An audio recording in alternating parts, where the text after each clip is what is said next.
welcome to episode number 31. Andre Pavlik? Exactly, but take on New York sports. Anthony Heaton here with you, along with the wonderful, lovely, talented Ava. That is correct. All right, we're live on Podbean today, and we're going to begin with the Los Angeles Clippers and the Phoenix Suns. No, I'm just kidding.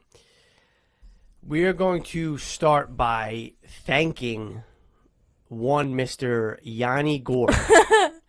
Thank you, Yanni. As well as Andre Vasilevsky. Correct. Brick wall. Thank you. Sincerely. We will never forget 2015. I know that was Ben Bishop then who shut us out, but thank you. Because Sincerely, all Rangers fans. Seriously, because if I had to deal with the Islanders getting to the Stanley Cup final against the Canadians, no less, who, I don't know, they're on this magical run, but I think the Islanders would have had a field day with them.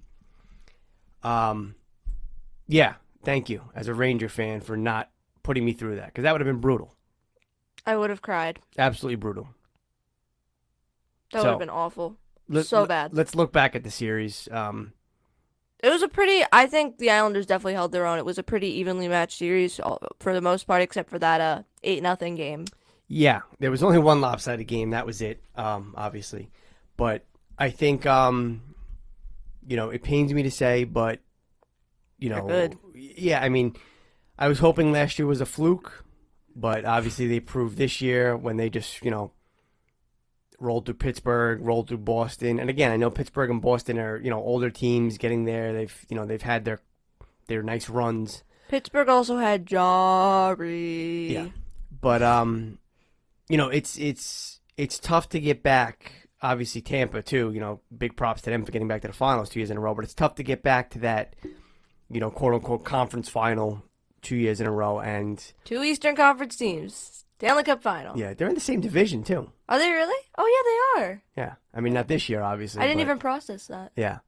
So, that's a little twist on the Stanley Cup final this year, but yeah, it was a fun back and forth series. I didn't watch much of it because, I didn't watch most of it because apparently I don't understand why this happens, but every time I watch a game, even if it's for a couple minutes, either Beauvillier, Barzal, or Martin score. So I stopped watching. Well, I'm one of those guys who, if the Rangers aren't there, I'm really not watching. I am not. Plus, with the Yankees being on and everything, I'm locked into them at this point. But, I peeked in here and there, and then obviously last night, the last minute, I ran away. Yeah, Ava ran away because I'm very, very superstitious. Yeah, like she just said, she she'll watch the game and then the Islanders will wind up winning, which is not what we were going for. No. So yeah, it was a suspenseful last minute. Obviously they pulled Varlamov. I don't know how much time was left, but and once that happens, it's usually a flurry of shots, for the team pulling the goalie, but it wasn't actually yesterday. No, Tampa controlled the puck a lot, which was nice to see. So it wasn't, wasn't too much edge of your seat action. And Tampa almost put one into the empty net too, which would have been nice. But yeah, who was it that had 4 guys on him? Oh yeah, and Kucherov behind the net, who wasn't even supposed to play. Right, behind the net, controlling the puck, killing time with 4 Islanders there trying to get it out, and they couldn't. He killed 8 to 10 seconds right there, which was tremendous. McDonough had a really good series, so I will say that. Not surprising. I mean, who knows? It might have ended in 6 games if it wasn't for good old Ryan Pulock and that unbelievable Adam Fox style save that he made. That was, hats off to him on that one. He kept the series and the season alive. Absolutely. Yeah, McDonough scores that. That would have been a tie game. And who knows what happened in overtime. Exactly. It would have been a tie game with 5 seconds left. It's unreal. Yep. And I think Barry Trotz is going to be a little frustrated. And not because they didn't play well, because they did play well. He wasn't getting a lot from the second line, which is their Beauvillier, Nelson, Bailey line. Well, it's because Beauvillier sucks, like I told you. I'm serious. He said it a couple games into the series. I don't know if it was game 3 or game 4 or something like that. But he said, Beauvillier is not where I want him to be. I have no doubt that he'll get to where I want him to be. Nelson wasn't doing much. Brock. That's Gabby's favorite guy, right? Oh my god. Brock Nelson, Gabby, baby. it's Brock Nelson. And Bailey, I kind of forget Bailey's on the team for. Bailey's creamy. Oh my god. And he said, they're not where I want them to be. I need more from that second line because you saw the series before. They were the line that was producing the most. Well, how good are they at golf? That's the question now. And then the first line is Komarov, Barzal, and Eberle. And Eberle really stepped up, but I still don't know why Leo Komarov is on the first line. And obviously Beauvillier stepped up as much as he could, scored the overtime winner to force a Game 7, and ended up being the last Islanders goal ever at the Coliseum. Yeah, and speaking of that, what's up with those guys? What's up with the fans throwing all the stuff on the ice? Oh, the beer cans? Do you see what Ryan Callahan tweeted about it? Yeah, and again, what did that mean? Was that a farewell to Nassau Coliseum, which makes no sense? Was that I have no clue. It's not like the Lightning scored that winner and won the series. And just throwing stuff at them. Right, exactly. You were throwing stuff almost hitting your own team. Well, the Lightning fans were throwing their noisemakers that they had to hand out at Amalie Arena because it's a library. Hey, I'd rather have a quiet arena than lose. Right, gets the job done. So we got Montreal, we got Tampa in the finals. The Islanders with a good run, but it all comes to an end. Go Habs. Thank God. Yeah, I don't care who wins the finals at this point. Like I said, it was just, originally I had Colorado, Tampa. Obviously, I'm wrong with that. But I had Avs and Carolina. That did not. Well, actually, if we go back to my season, or before the season started, I had Flyers and Avalanche. So that slightly off. Just slightly not off. Happen. And I had Carter Hart winning the Vezina. So I will say that this is something I also found out, which I found it kind of interesting. If the Montreal Canadiens win the Stanley Cup this year, Cole Caulfield will have won a gold in the World Juniors, the Hobey Baker Award, and a Stanley Cup all in 1 year. I don't think it's going to happen. I think that'd be pretty awesome, and I am hoping that they win, because even though Lundqvist didn't get his cup, which he definitely deserved, Carey Price also 100% deserves the cup, and this is his only Stanley Cup final appearance in his entire career, which is weird and abnormal, and I don't think that... And how old is he? What did we say the other day? How old is he? 34? 34? I don't think he's 34, is he? I don't know. He seems like he's been around forever. Well, yeah. But yeah, he's 33. 33. Okay, all right. It's actually pretty young considering. Yeah, I mean, not necessarily for a goalie, I don't think, but yeah, but I think it's going to be a really good series, regardless. Everybody thinks everybody was going to wipe the floor with the Habs, and that just didn't happen. And I'll step up here and say that was me. I was pretty confident they could beat Toronto because who can't beat Toronto once it comes playoff time? Buffalo. Buffalo could have beat them. Buffalo probably could have beat them too. And against the Jets, I don't know. That was. I wasn't expecting to sweep. Right, I didn't see them sweeping them, but I wouldn't have been surprised if they won. I was surprised they beat Vegas though. I had Vegas in 6 and Islanders in 7, so I got the games right. I just got the teams wrong. Yeah, yeah. And as far as Tampa, listen, they've been here, done that.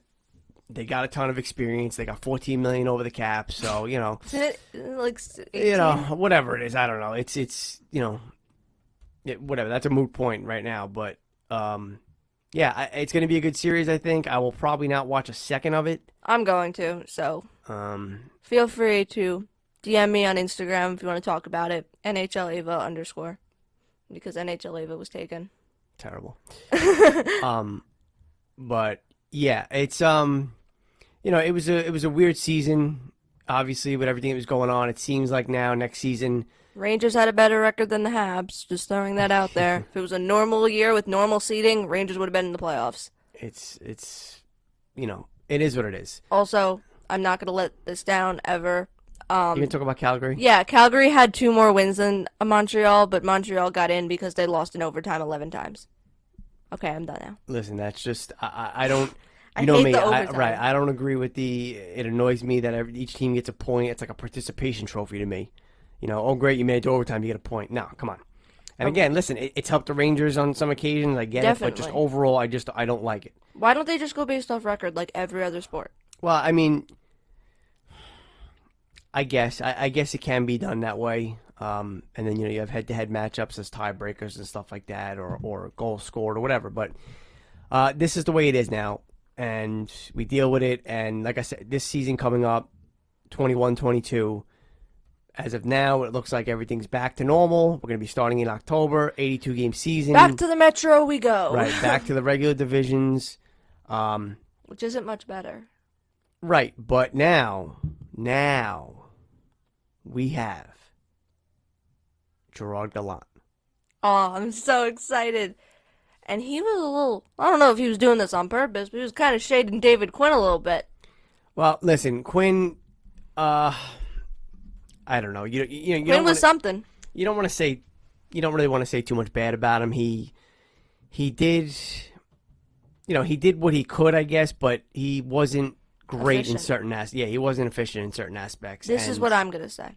Is that Gerard Gallant made a comment about how he doesn't think young players can develop on the fourth line, and he doesn't think that they can sit on the fourth line and get anything out of it. Well, that is going to come back to bite him, excuse my language, going to bite him in the ass. It really is, because people are going to take that way too literally. So Julian Gauthier is going to be playing on the fourth line, and everybody's going to come for him, because Julian Gauthier is a young guy. What do you want from him? He's on the fourth line. Newsflash, Julian Gauthier is not going to be more than a fourth line player.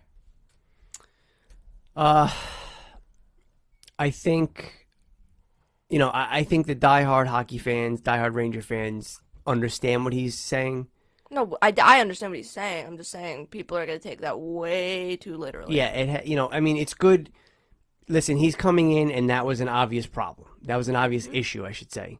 And he just wants to address that right off the bat. And, that's what he did. Now, I think it's obviously more directed, Kako, Heedle, Lafreniere. If Heedle, I honestly think that out of everybody on this team right now, with the exception of people like Brett Howden and stuff like that, Philip Heedle has a solid chance of getting traded. And I wouldn't be surprised if he's in a package deal, maybe with the pick, our first round pick for someone. Hopefully a center. Well, it's got to be. If you're going to give him up, it's got to be for a center, because he's a center. Right. And but that's a center I'm okay with giving up, I think. It depends on who you're getting, because he showed a lot of promise last year. Yeah. And he's still very young, controllable, and you hate to just give up on that. In my mind, right now, Gallant specifically, I think he's in a win-now mentality. Whether Drury says it or not, and Drury says making the playoffs aren't a mandate, I think that... Well, I think he just doesn't want to put the pressure on the kids, but it's, that's why we have to win. That's why they got rid of Quinn. We have to win. Right, because it's now it's time, let's go. So I think he's in a win-now mentality, and you're a young guy, you come up, you don't show you can handle it, I don't know what else you want us to do, because we're trying to win, and we don't have time to sit here and watch you mosey on along. Thank you. That is correct. Yeah. So I'm just looking for quotes from... Yeah, you do that, and I'm messing around with the audio effects here. Oh, lovely. Okay, can we talk about the captaincy? I believe we can, yes. Because I have a lot of opinions on this. Yes, and we know where it's going to start. So, they asked Drury about... Thank you. I appreciate that. Thank you. So, Chris Drury on naming a captain. Who's Chris Drury? For me, it's a priority, but at the end of the day, it has to be the right person. I'm not interested in just giving it to somebody to say we have a captain, but I think we have a lot of leaders in our room.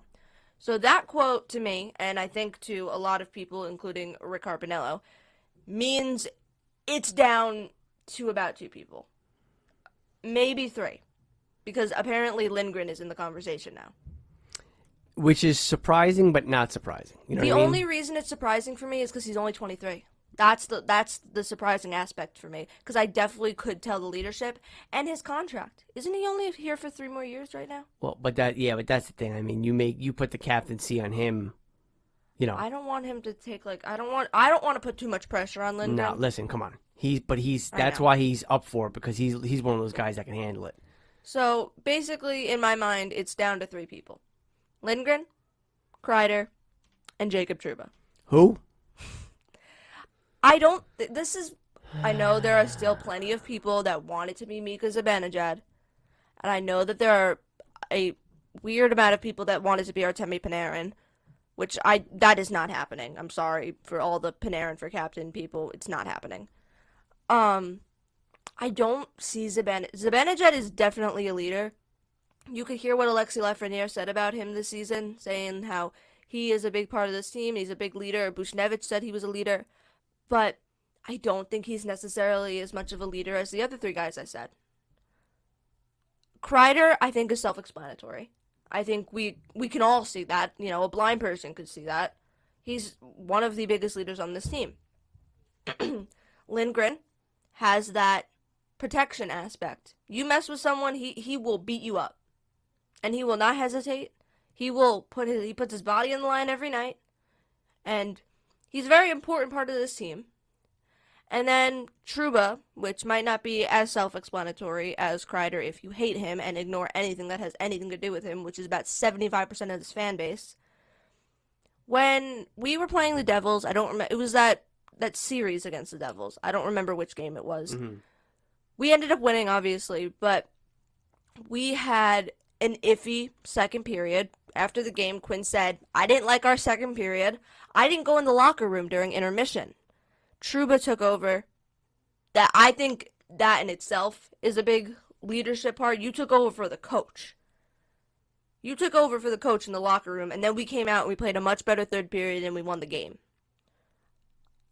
There's not many people that can do that, and I don't think people realize how difficult that is to do. I don't think people understand that. So, this could be my bias speaking because he's my favorite player. Could be. But I think he is the clear choice for the captaincy. And because he's here for a while, whether you like it or not, get over it. He's got a no movement clause. He's here for, 5 more years. So, suck it up. Accept it. I know he's overpaid, but you know what? So is half the league. He doesn't want to leave. Uh-oh. What was that? It sounded like a minion. Listen, take the salary aside because, like we said, it doesn't. He's getting paid what he's getting paid. That's it. It doesn't matter. His leadership ability, that's what you need in a captain. And is he a good choice? Yeah, he'd be a good choice. Is Lindgren a good choice? Yeah, he'd be a good choice. You want Kreider, don't you? No, I you know what? I'm open to. I have faith in Drury. Okay. I have plenty of faith in Drury. I just don't want to put too much faith in the Drury. No, I have faith in Drury until he proves otherwise. So yeah, 2019, the Rangers signed him to 7 years, $56 million. After they traded him, after they traded Neil Pionk for him, and I think they traded a first-round pick too. Pionk. So everyone's viewing his contract as an overpayment, which it is. I can say that. Yeah, but at the time, that's what we needed. Exactly. And he was available, and he was the best available. So that's what I'm saying. You got to look at who's on the market. Right. Who was a better defenseman on the market That's then? what dictates everything. Exactly. And obviously, he's not what we all expected him to be. He's not this insane offensive defenseman. But it's okay because you know who is Adam Fox. So. Why? It's terrifying. So. He really stepped up his game defensively this year, which is something that I think just about everybody who watched a Rangers game noticed. Well, yes, and that's good for a defenseman to step up his defensive game. That's very good. I'm saying because we kind of, got him to be an offensive defenseman, and he wasn't good last year. I can say that he wasn't good last year. He fought, he beat the crap out of JG Pageau, but he is a great leader, so I'm kind of reading off of something that I wrote a while ago. Mm-hmm. Before his NHL debut, Andre Miller said that Trouba took him under his wing, which ended up working out perfectly because they ended up being defensive partners. That's probably a huge factor in how much we saw Miller grow and develop this year. And when Trouba was hurt both times, you could see the defense wasn't the same. And you can sit here and say, oh, they're fine, they have Adam Fox, but unfortunately, Adam Fox could not be out on the ice 60 minutes a game. No, pretty close, but not 60 minutes. 50, maybe. He can't be out there every second of the game. As much as it would be awesome if he could be, because he's that good, he can't be. You need a good second pairing. And I'm sorry, but if you think that this season our third pairing was better than our second pairing, our third pairing moved around. It was it was a hodgepodge. It was Smith and it was Jones. Double J. Oh, and it was D'Angelo and Johnson at the beginning of the season, which should be illegal. Is really what that should be. That was terrible. But yeah, you're right. You got Fox and Lindgren. They're obviously your number one. That's shut down. And then Trouba and Miller were great together, and I love that second pairing. I do. And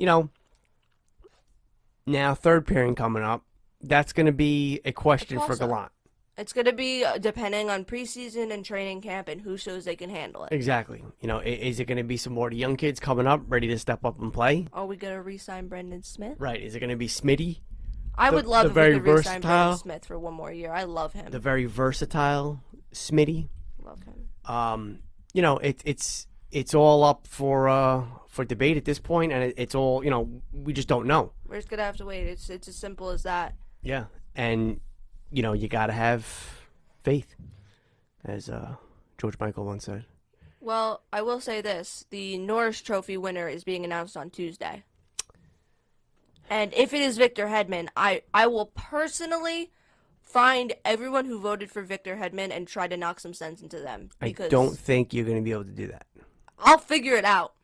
Because in my mind, this is what's going to happen. Victor Hedman's going to win because his name is Victor Hedman. Cale Makar is not going to win because he was hurt, which I understand that. So why doesn't Adam Fox just change his name to Victor Hedman? And Adam Fox isn't going to win because the Rangers didn't make the playoffs, which is bull. Right, and I know it has nothing to do with that, and it's very...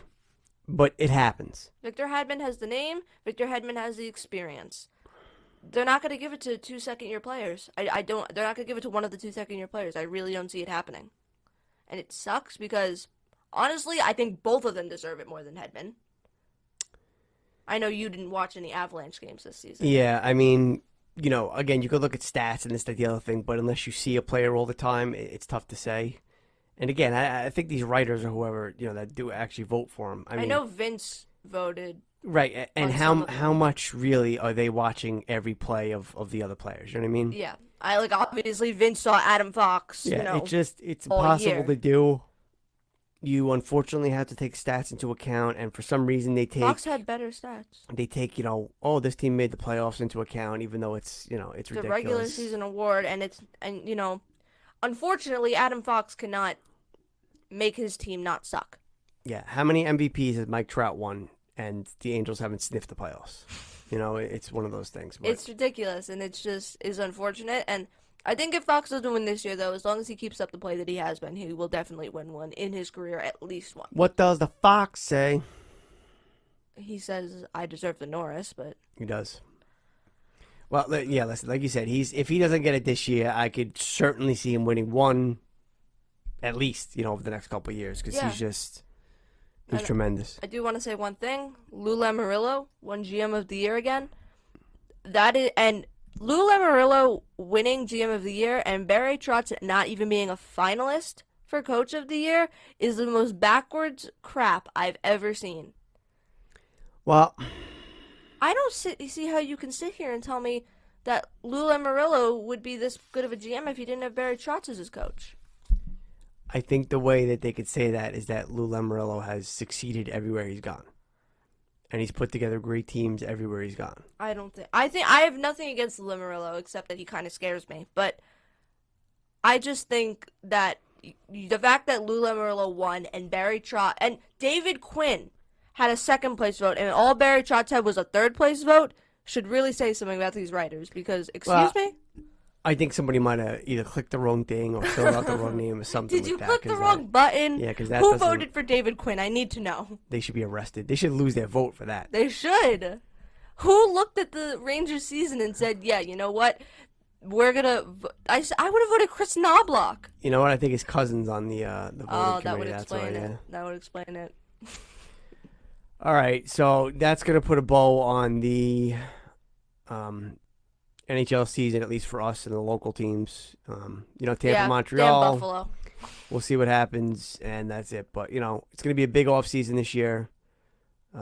Especially for the Rangers, Go Cole Caulfield. the Islanders as well, because They have a lot of where do impending they free agents. right, and stuff where like do they that. go from here? Beauvillier's contract is up soon. They're gonna have to decide if they're gonna extend him. Right, you had basically the same team 2 years in a row, and it got you to the same spot. This team isn't gonna be the same next year. Barry Trotz said it yesterday. He So- said what's sad is that this group isn't gonna be together in the locker room next year. Right, and Andy you can't. Green. You can't. Yeah, Andy Green's like 600. You can't. You can't keep teams together this long anyway. Just salary cap and everything like that. But, they got to make some sort of change to try to get them over the hump. They're gonna need to sign. It's gonna take one more player. I really think it's just gonna take one more solid player.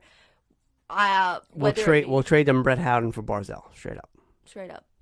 Nah. What about Brett Howden for Anthony Beauvillier? No, I want Anthony Beauvillier. no thanks. I'd like a skilled player, please. Dad, he was one of their best players this year. See, he doesn't like Anthony Beauvillier, if you can't tell. Is there like a sleeping noise on this? I don't Dad, think there that's is. so mean. There's this one though. That's so rude. Why is there a crow? Why would you ever use that? I don't know. Anywho, all right. So let's talk a little baseball. We're not going to get into the basketball because the Nets suck. Okay, they blew it. Disappointing end. I don't want to say they blew it, but the Kyrie injury obviously was big. Harden playing on one leg, and KD doing as much as he can. yeah, and now there's talks of the Nets willing to listen to offers for Kyrie.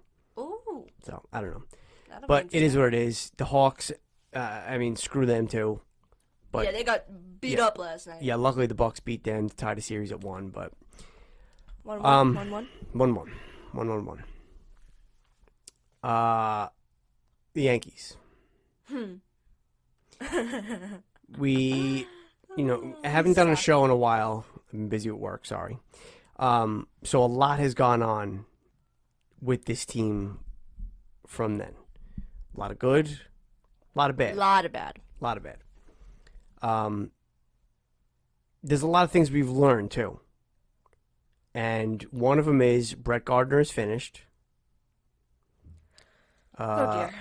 Clint Frazier may have played himself out of this, off this team. He was so good at the beginning. Miguel Andujar, Has stepped up. right? Gary Sanchez redemption tour is underway. Guys, I said it before the season started. I said Gary Sanchez redemption tour, and everybody laughed at me. What else did we learn? We learned that Aaron Judge needs to stop striking out. right. He's been good though. Overall, No, he's been getting better. Stop swinging He's- at those down and away pitches. And he's gonna strike out. That's just what it is. And you know what else we learned? Luke Voigt is extremely important to this team. yes, very. And whether it's his, fieriness, whether it's his ability to just crush the baseball, I love him. he's come back from injury and just,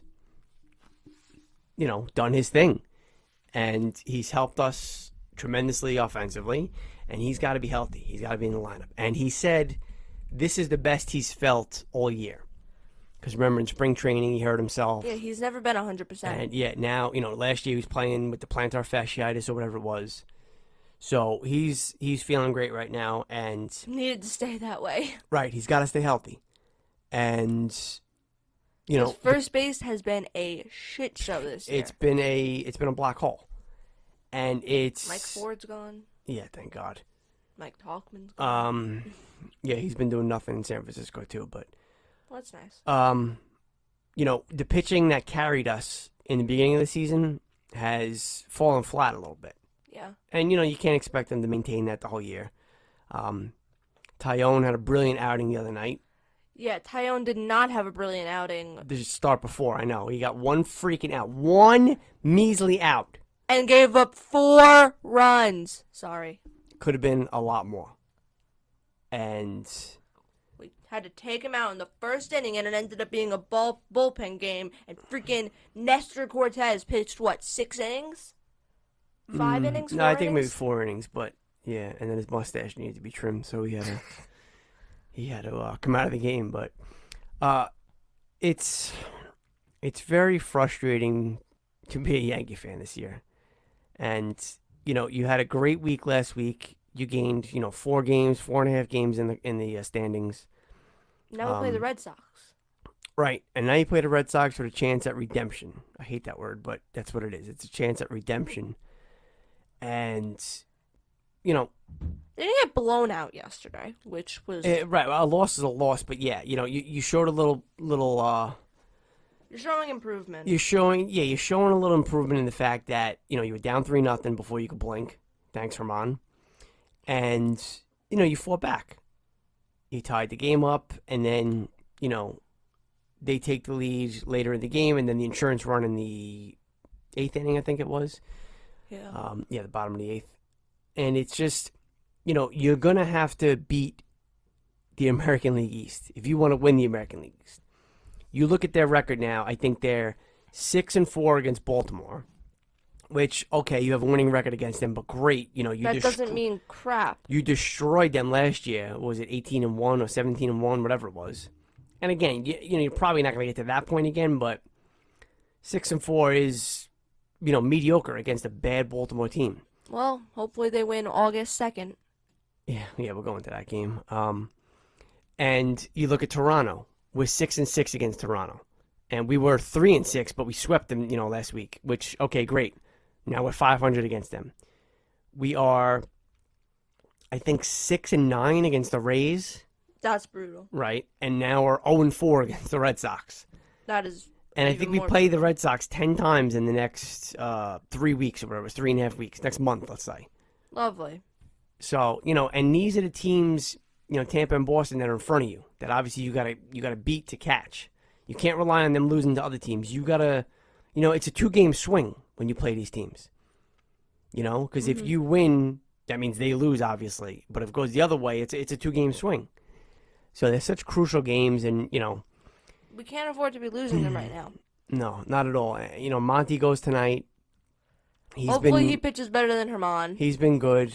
And then Cole tomorrow. But again, we're facing Evaldi tonight, and he shut us down last time. Eduardo Rodriguez tomorrow night, and he's historically has pitched really well against us. I know he didn't the first start this year that we faced him, but we got to get consistent. We got to get on a roll. I'm not talking about an 11-game winning streak like the Astros. Freaking Astros. Yeah, the Astros. But bang bang. Cheaty. We have to. Winning series for us is nice, and that's what we should be doing. That's what we have to do, but we got to do a little more at the same time. We blew that first game against Kansas City, or else that would have been a sweep, that series. We obviously just lost the first game to Boston, so now we have to hope to at least win the next 2. Angels coming to town next week with Shohei Ohtani, just doing everything. Yeah, Shohei Ohtani is one of, if not the best baseball player the game has ever seen. It's crazy, yeah.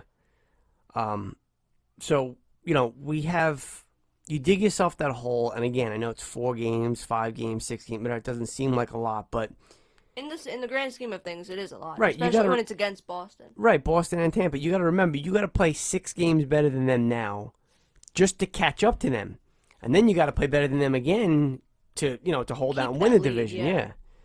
So it's stop with the fire Aaron Boone stuff. Boone doesn't. I don't think people understand that Boone doesn't make nearly as many decisions as they think he does. No. What decisions does he make besides pinch running and pinch hitting? Unfortunately, he's a puppet, and that's what most managers in the game are now.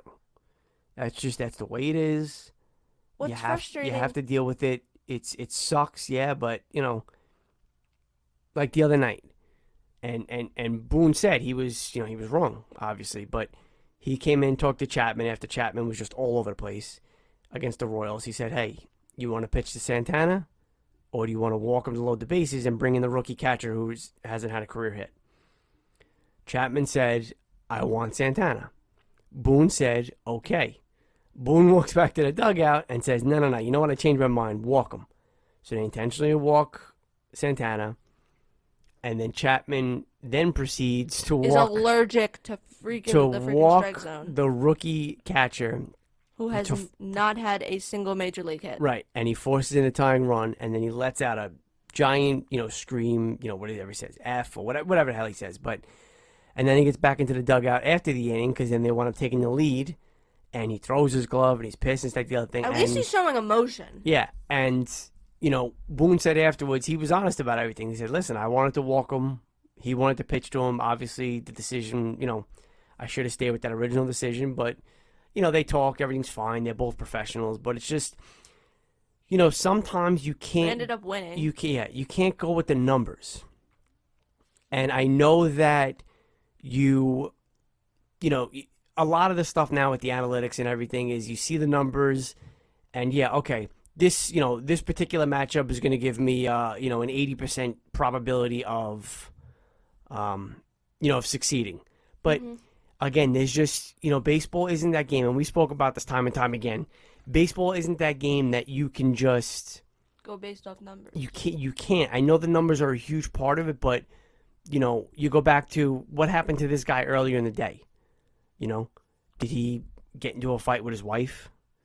Did he, hit traffic on the way in, so he's pissed? Was he, you don't know what happened, the days before that, or what's on the guy's mind, or what's going on. You know what I mean? He's just, and sometimes they're just not feeling it.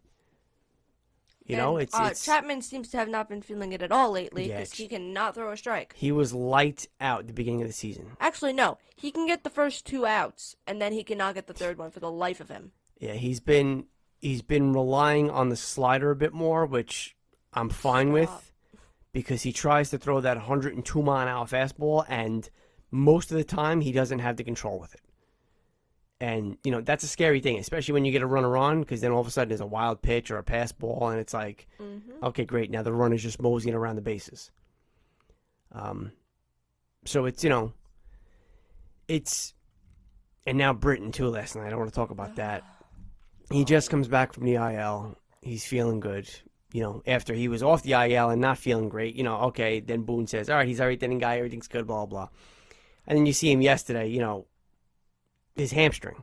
Throws a pitch, immediately grabs a hamstring and just gets off the mound. He can barely walk right. Boone and the trainer come out, and he just starts walking towards the dugout, knowing he's done. And it's our bullpen has been our, backbone, if you will, for a bunch of seasons. The invisible glue. And it's just, Loizaga, obviously he had that one bad outing. But he's been lights out. He's been absolutely a stud. And, Litke's been really, really, really good. Justin Wilson's supposed to be coming back. Darren O'Day. My favorite. I love Darren O'Day. They're both doing rehab assignments, so they should be back soon. Not that Justin Wilson was any good, but Darren O'Day was very good. Chad Green, he's been good. Hit or miss. Yeah, but he's been more good than bad. Yeah, when he's good, he's really good. Yeah, you're not going to get the length out of your starters, unfortunately, and that goes for most teams. There are a few exceptions, obviously, with Cole. He throws a lot of pitches, but he'll usually get into the 7th inning or usually give you 7 innings. Yeah. But Tyone the other night, he got into the 7th, but the start before that, he didn't get out of the 1st. Yeah. So you don't know. Herman, you usually get 5 good innings out of him, and then Michael King at this point, he's a stopgap, obviously, with Kluber out, and which he needs to come back. I miss him. King cannot face the 3rd time through the lineup, and it limits what you can do because then you're overworking your bullpen, and there's not really much of a choice you have because these games are so important. Especially when you don't have an off day the next day. Right. These games are so important. You don't, if you're down a run or two, you're still in it, especially with the way the Yankees have played in the 7th, 8th, and 9th. Yeah, they don't wake up until the 7th inning. You can't just give games away, but you're taxing your bullpen, and this is going to come back to haunt them at some point. Yeah, I think we've been relying on our bullpen more than people realize the past couple of years, and now that we need to be even more reliant, and so we're seeing that, obviously they're good. I'm not going to sit here and say that our bullpen sucks, because they don't, but we can't be having to, rely on them every single game, is what I'm saying. And I'm not blaming the starting pitchers either. It's our offense. They cannot get timely hits. We've probably left, there's probably some stat. Oh, God, We've left the bases is. loaded 2 times a game for the past, 3 games, and it's ridiculous. At least. And then I remember Don't even get started 2 into games the ago. double plays. We lead the league in grounding into double plays by 8 zillion. Yeah, I don't know if it was the first game of the Royal Series, but 2 innings we left the bases loaded.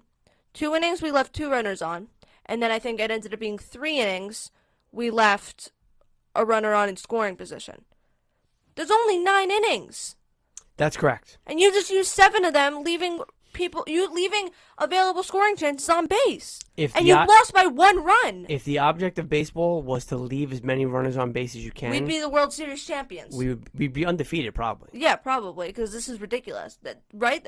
But there's got to be some stat we can find. Who leads the league in runners left on base? It's definitely the Yankees. There's no way it's not. Oh, yeah. It's got to be. It's ridiculous, and it's so frustrating because, most people, when they see, we have the bases loaded in 2 outs, we should be able to drive in or run. Yankees fans don't say that. Yankees say, okay, here we go, way to waste another, bases loaded chance. Or even if there's 1 out, we probably will not score because we are terrible and we cannot get timely hits. Hitting isn't even the problem, which is what's frustrating. They're getting on base. I mean, Stanton's walking a bunch, but he's still getting his on-base percentage up. But we're not hitting when we need to. Yeah, it's lovely. It's lovely that we have home run hitters. We need a power hitter. We need someone that can drive in runs. That's not just going to go and hit home runs. Yeah, you have people that can do that. Like DJ does that, but DJ also hits home runs. And I'm saying that we need someone besides DJ. You need to bring in someone who can just hit the ball hard, not necessarily as hard as Stanton, because you see what happens with Stanton is he hits the ball hard and then it bounces off the wall directly to the outfielder. You just need someone that can drive in runs, not necessarily this home run hitter and this stud. Just get someone that can drive in runs, and I know Voigt's kind of starting to do that, but also Voigt just came off the IL. Yeah, you can't expect him to do everything. Voigt, I really think we just need to bring someone in, make a trade, do something. Well, there's definitely going to be a trade made. The issue is, the quote unquote cap. Mm-hmm. And, Cashman has said, Hal has basically said, if we're going to blow past the threshold, it's got to be worth it. It's got to be guarantees almost, which in baseball there's not. You know what I mean? We're not Mark Messier up in here, guys. You've seen Sonny Gray coming here and what happened. You know what I mean? It's just New York's a different animal, and it's there's all talk about Marte coming here and he's a perfect fit and everything, and it's like, okay, great, but we don't know how he'll perform in New York. You don't know how anyone will perform in New York. But the bottom line is something has to be done, and I'm not saying just for the sake of doing something, but somebody with a lot more intelligence than me has to figure out what to do. Because, you look at our starting outfield last night, and Duhorn left, he's a baby. He's a baby in left field. Judge in center, yes, he came up in college playing center, but he's been a right fielder. A lot of ground, right, but he's been a right fielder his whole career in the majors. And then Frazier in right, yeah, that's his natural position, fine. He could play the corner outfield, but, Judge is our right fielder. Right, and his bat is not, it's not where it needs to be at all. And Duhar and Judge, yeah, they're doing their thing, but... Can't believe I'm about to say this, but I kind of miss Hicks. You miss Hicks for... The only reason you miss him is because, yeah, he was a great center fielder, but... He was a switch hitter. And even if he wasn't hitting, you still have the ability to put him up as a left-handed batter in between, Judge and Sanchez, Judge and Stanton and Voigt, somewhere in there. Because, you're starting off the game yesterday. You got LeMahieu, you got Judge, you got Sanchez, you got Stanton, you got Voigt, you got Glaber, you got Gio. I'm talking 7 guys down the lineup already, and I'm all left-handed. And then all right-handed. And then who else you got? That's the last two batters. And Duhar Frazier, guess what? They bat right-handed as well. We have no left-handed And hitters. again, I know we were facing a lefty last night, so that's why the lineup was what it was. But the majority of the time, that's our best lineup. Yeah. And Rougned Odor, yeah, he'll run into a pitch here and there, but he sucks. Okay, I'm sorry, Nice. He sucks. No, he sucks. Tyler Wade should never step on the baseball field ever again. I was on the phone. The only thing he should do at a baseball field, a baseball stadium, Just run the bases. no. Oh. He should go up and sell peanuts or cotton candy or something like that. Guys, I was on the phone with my friend who does not watch baseball. I'm trying to get her. She wants to go to a game eventually, but I was on the phone with her while I was watching the game. And I was just rambling on about freaking Tyler Wade. I was like, oh, and look who dropped the ball again. Tyler Wade. And she's like, man, you're really ripping into this Wade guy. And I was like, well, he sucks. He can't hit. He's already proven that, okay? He hits in the minors, but he never hits in the major league level. And it's so frustrating because he looks so good in the minors. Right. And he's brought in as a defensive replacement, and he can... He boots balls, and even if he does it once, again, I know nobody's perfect, that's fine, but if you're brought in for your spectacular defensive abilities or your, elite speed where you could steal a base, you got to do that. You can't not. Right, you can't hit the ball, so when we bring you in to pinch run, steal a damn bag. Okay? Do what we're paying you to do. I know that's, non-existent in baseball anymore, but steal a damn bag. And again, the other night it didn't matter because it was a wild pitch. He wound up getting a second anyway. But we put him on third. We could have gotten away with leaving Voit there because even Voit, who's slower than dirt, could have gotten to home there. Oh, on that wild pitch, yeah. Yeah. But you gotta see. And again, he's one of our lefties. You got Gardner, who I love Gardy. Okay? He's not doing anything. He's done. He's done. He's okay in the outfield. Right. He still plays a good outfield. He's not hitting. Right. He can't hit for anything. And it's frustrating because we all love Gardy. We all do. I think I speak for every Yankees fan when I say I love Brett Gardner and I'm very thankful for Brett Gardner. But he's not doing anything. He's done. I know we only signed him one more year.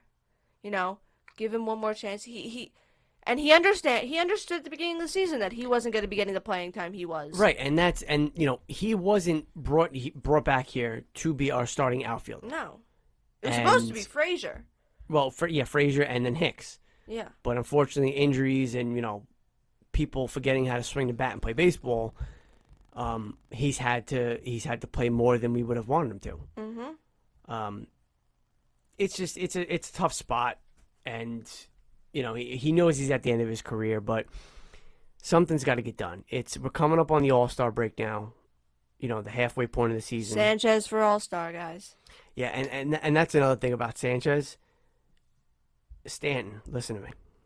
Listen, okay? Just listen good.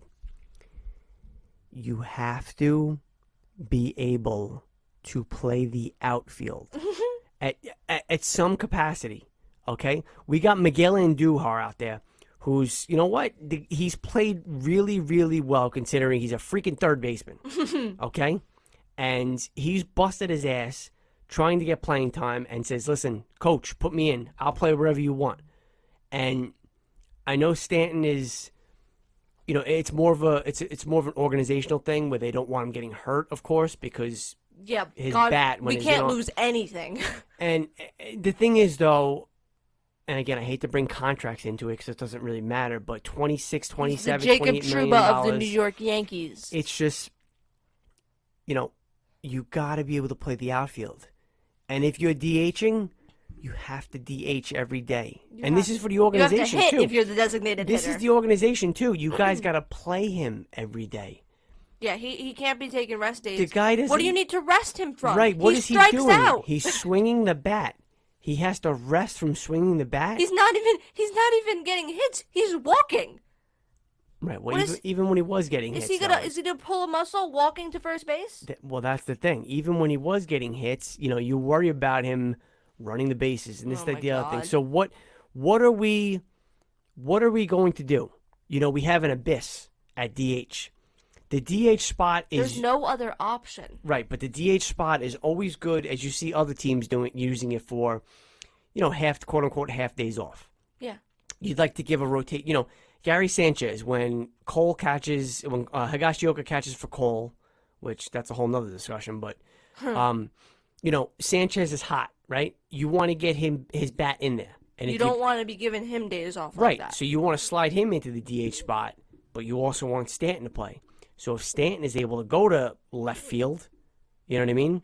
You can have him play out there and maybe give Andujar a day off or kind of rotate it around. Frazier, you know what I mean? Like, it just gives you that versatility that you need.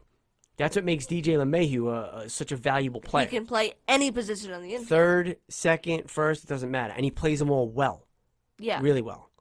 And he made that great play at third while Gio was out. And I forgot that it was and how many scoops has he made at first base? And that's, you got to make yourself, what's the word I'm looking for? You got to make yourself appealing. That's it is. You have to make yourself appealing towards, I don't want to say other teams now because these guys are locked in, but, towards the front office. Yeah, you want playing time. You want right, exactly. That's the thing. You want to play. You want to, be able to produce, get consistent at bats. That's the nature of the game right now. Is people playing multiple positions. It all started out with Shohei Ohtani. It all started out with Ben Zobrist in Tampa, many years ago, and he was, I could play outfield. Oh, great! Wow, look, he's good in the outfield. Oh, he could play second. Oh, great! Oh, he can go to third. It just gives you that versatility that you need. And it's gonna get you more playing time because, God forbid, like Stanton, God forbid Did you say Mike Stanton? Oh, you said like Stanton. So like Stanton. Mike Stanton. If he was playing the outfield right now, which he used to, and then, he became injury prone. He became fragile. And, if you put him in the outfield, that opens up a world of possibilities, Yep. We can put Sanchez at DH. Even Higashioka got a home run his last game. He said, you know what, you guys all said I shouldn't have been catching for Cole. Let me hit a home run real quick. So, it's just a matter of versatility, and you gotta be able to play.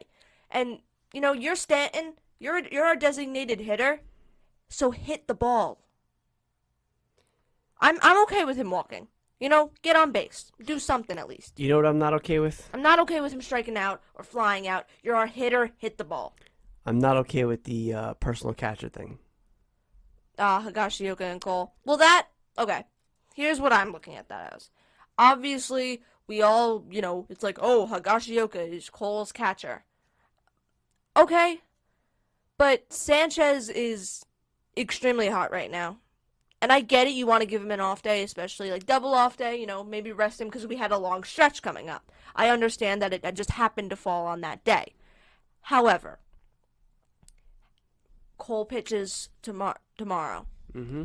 If Higashioka is catching for Cole tomorrow... But wait a minute. Before you say anything, it's a day game after a night game.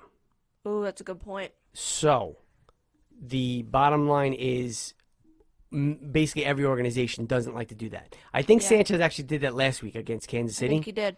I think he caught Wednesday night, and then he caught Thursday afternoon. So he can do it, and we won both those games. But, I get it if it happens in this time around. My whole issue is if by some miracle of God, this team pulls it together and makes the playoffs, and Sanchez, by another miracle of God, is hitting the way he's hitting, you're going to tell me game one, you're going to bring in Kyle Higashioka to catch? And now remember, you can't DH Sanchez, because God forbid Stanton plays the outfield. God forbid. We're going to have to bubble wrap him. So that's the problem I have with it. And again, these guys are professionals. I get it. You should be able to just pitch to whoever, but you do have to build that rapport. I get that as well. Mm-hmm. So honestly, it's Garrett Cole. We're paying him how much money? Who does he want to pitch to? Like I really, it's a tough situation, especially because it is Garrett Cole. If it was, freaking Davy Garcia, suck it up, He'll never answer that question honestly because that's what a teammate does. But it's This isn't, it's going to be Sanchez catching. It has to be. I know last year in the playoffs it wasn't. Well, that was because he sucked last year. Right, and Sanchez he was all over the place. And again, he might get back to that point. We don't know. So it might not, the decision might be out of our hands. Davy Garcia pitching to Eric Kratz.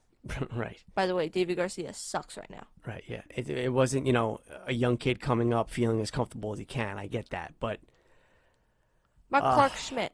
Is Clark he hurt? Schmidt, he's starting his rehab. Okay. So, he was the OG. I believe Severino as well is going to get back. Is he going to hurt his leg again? He's going to get back going on his rehab assignment. So, you talk about making trades and this, that, the other thing, but if you could get Severino back, that fills a hole. That's trading for a really good starting pitcher. Yeah. If Clark Schmidt, is able to fill the gap that, Michael King is now basically leaving vacated. How is my favorite Corey Kluber doing? Corey Kluber's still on the regular, he's playing catch from flat ground, not really, ramping anything up yet. The 2-month time frame seems like that's, Solid. that's what it's going to be. We're not going to have any miracles here. Right. We talk about how someone called the Michael K show and said that we should trade Voit and Sanchez. Well, the thing with that is, you're not going to be able to get anything for them right now. Well, no. I mean, their value is decent right now. Voit less because you don't know about the injury issue, but, Sanchez is a streaky hitter, like most hitters are. Mm-hmm. And, it seems to me that if you're in a race like the Yankees are, you can't do that. Mm-hmm. You can't, lose one of your top offensive players. Obviously, you wouldn't trade him for nothing. You'd have to get something substantial back, but I don't think now's the time where you're going to get something substantial back. And now's not the time to trade him. We need him. You want to win games? Yes, that is the objective. Exactly. At the end of the day, that's what they're trying to do. They're trying to win games. Win baseball games. You're not going to end up trading someone like Sanchez or Voit, who Voigt's been back for how long, and he's probably 16 minutes. He's one of our best hitters right now. Yep. That's a problem. He's been back for a minute. Yep. It's becoming way more of a problem. And again, like I said before, the timely hits. You cannot leave the bases loaded so much. Oh my! Like, I get it every once in a while if it's like a mishap and you leave the bases loaded. Yeah, it's frustrating. Listen, you know what? It's not even every game. Right. It's not even about leaving them loaded because sometimes that's going to happen, like you said. But it's not getting a hit. If say we got the bases loaded, right, and even whatever 2 outs doesn't make a difference, and say we get a hit, right, score at least 1 run. And then the next guy grounds out or flies out or strikes out, whatever. Okay, at least we got a run. We seem to get the bases loaded and get nothing. No, yeah, we don't get anything. I know just by chance, you probably end the inning with the bases loaded, but that's fine if you could score something out of it first. But they can't get the clutch hit, and especially, I know LeMahieu's been getting a couple, but he's been automatic the past 2 years, and he just has not been this year. And it's it's a struggle. This is not going to be an easy second half of the season, that's for sure. Speaking of easy, let's just give a little props to the best pitcher in baseball, hands down, not even close. It's not a competition, guys. I would love to make the argument. You know us, we're huge Yankee fans. I don't root against the Mets. I got nothing against them. Like I root against the Islanders.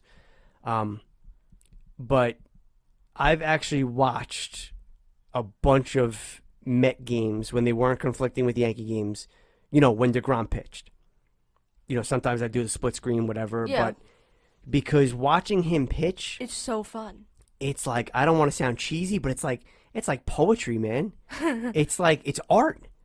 It's perfection. It's something that's just, you can appreciate that even if you're not a baseball fan. Right. You just, you see his stats, the point. They don't do him justice. 0.5 ERA. Like, it's just, he has more RBIs than he's given up earned runs this year. That's ridiculous. Like, how the hell is that even possible? I don't understand. I mean, I do understand, but it's otherworldly. And that's the thing. He does it with the bat. He does it on the mound. He's just so professional about it, and I don't know, man. He's insane, and he's having the best season we've ever seen. Yeah. And, obviously it's going to be tough to keep up, but Are we gonna have to? I don't know. I'm trying to think if we're gonna have to go against him. let's put it this way. I mean, next series. Yeah.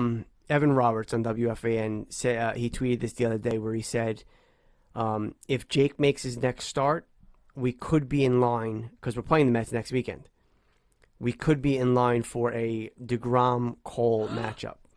Oh, that's exciting. Could be. Actually, that's not really exciting because Cole likes to give up a home run at least every game.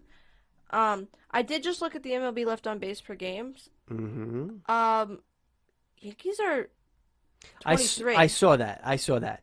But, the thing is, though... But, it's 14.63 for us, and first place is 12.35. Right, it's not like... It's not that far right. apart. All right, so deGrom's pitching today. Okay? Cole is pitching tomorrow. So, let's say... They're close to begin with. Let's say Cole pitches tomorrow. That's Sunday, right? So that's Monday, Tuesday, Wednesday, Thursday, Friday. So he would be in line to pitch Friday night against the New York Metropolitans. Now, the Metropolitans are... What did I say? deGrom's pitching today, right? Yeah. All right. So then he plays Saturday. So then it's Sunday, Monday, Tuesday, Wednesday, and then if the Mets are off Thursday, oh no, they're not. They play Thursday. So Yeah, maybe because not. if I was thinking if they were off Thursday, Then yeah, then deGrom would start Friday against Cole. Now, it could still happen. right? Do they maybe say, "Hey, let's push him back a day"? His shoulder's barking a little bit, whatever. That's that the other thing. And then we get a Cole deGrom matchup at the stadium Friday night. That would be beautiful. You know what? That would be. We'll lose, but listen, pitch him against Atlanta on Thursday, okay? You guys need to beat Atlanta more than you need to beat us. Pitch him against Atlanta. This way we don't see him for the 3-game set. All right? So, he's just ridiculous. He's ridiculous. it's just There's no other words. you don't want to be on the other end of that. No, there's no other words. All right, we're gonna wrap up episode 31 Which after is the longest one by far. an hour and 4 minutes. Oops. Oh no, an hour and 3 minutes and 11 seconds, 12 seconds, 13 seconds, 14 seconds. That. Yeah. So episode number 32, I'll try to do, Eventually. a little closer to It's summer now. this one. Yeah, listen, it's summer. I own my own construction business, so I'm just, I'm more available. I'm just gonna do a show by myself. yeah, maybe Ava will just fill in a show by herself. It'll be called the Jacob Trouba episode. It'll be the highest rated show too somehow. Don't worry. Yeah. So all right, guys, you know the deal. Twitter, Instagram, Take on NY Sports. Follow me too, NHL Ava, on TikTok, or NHL Ava _ on Instagram, or NHL _ Ava on Twitter. Notice how none of them are the same? Yeah, I don't know how you keep track. Well, it's just an underscore. Yeah, I don't know. Right. But anywho, all right, guys. Until next time. Be well.